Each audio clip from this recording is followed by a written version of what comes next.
আসসালামু আলাইকুম রহমতুল্লাহ। প্রিয় দর্শক, আমাদের এই ঈদুল আজহা উপলক্ষে আমাদের জামসা যেই ব্রিজ, সেই ব্রিজকে কেন্দ্র করে এতটাই ব্যস্ত পরিস্থিতির তৈরি হয়েছিল যে কয়েক ঘন্টা জ্যামে আটকে থাকতে হয়েছিল সাধারণ মানুষকে।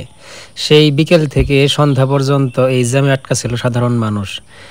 আর ব্রিজের নিচের অবস্থা আরো ভয়াবহ, সেখানে একেবারে চলাচলের মতো সেরকম কোনো স্পেস নাই বললেই চলে। এই পরিমাণ মানুষের, সাধারণ মানুষের উপচে পড়া ভিড় ছিল আমাদের এই জামসা ব্রিজের নিচে।